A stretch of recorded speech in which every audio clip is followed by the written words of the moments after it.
আইনের দুর্বলতার কারণে তামাকের যথেচ্ছ ব্যবহার নিয়ন্ত্রণ করা যাচ্ছে না, আর বহুজাতিক তামাক কোম্পানির বাহারি বিজ্ঞাপনের কারণে ক্ষতির দিকগুলো আড়ালে থেকে যাচ্ছে বলে মনে করছেন গবেষকরা। এজন্য আইন সংশোধনের দাবি জানিয়েছেন সংশ্লিষ্টরা। রংপুর থেকে ফিরে সুজন মেহেদীর 3 পর্বের ধারাবাহিক প্রতিবেদনের আজ দেখুন শেষ পর্ব। 2005 সালে তামাক নিয়ন্ত্রণ আইনে প্রকাশ্যে ধূমপান করলে 50 টাকা জরিমানা করার বিধান আছে। জরিমানা খুব কম হওয়া ও কে এই আইনটি প্রয়োগ করবে তা পরিষ্কার না থাকায় এই বিধানকে মানতে দেখা যায় না। আইনে সাদা তামাক পাতা, গুল ও জর্দাকে যুক্ত না করায় এর সুযোগ নিচ্ছে এক শ্রেণীর ব্যবসায়ী।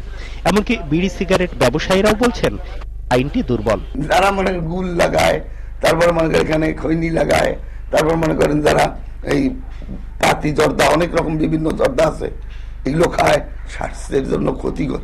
আইনের মধ্যে আসা, এটা তো আমি একটা সচেতন ব্যক্তি হিসেবে আমি এটাকে ডিমেরিট দেখবো, আমি মেরিটে দেখবো। অবশ্যই আইনের মধ্যে আনা উচিত।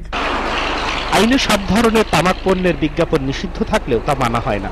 এছাড়া পাবলিক প্লেসের সংজ্ঞা, প্রয়োগকারী সংস্থা, জরিমানা ও করের পরিমাণ নিয়ে অস্পষ্টতা আছে চলমান আইনে। সংশোধিত আইনে বিষয়গুলো নিশ্চিত করার দাবি জানিয়েছেন গবেষকরা। জর্দা, গুল, এই জিনিসগুলো কিন্তু আমাদের আইনে তামাক হিসেবে বিবেচনা করা হয়নি। এটা একটা বড় ফাঁক। এখন পৃথিবীর অনেক দেশেই এই সতর্ক বাণীগুলোর জায়গাতে ছবি দেওয়া হচ্ছে, ক্যান্সারের ছবি দেওয়া হচ্ছে। তো সেই ছবি সহ সতর্ক বাণী আমাদের দেশে নেই, এটা একটু দুর্বলতা।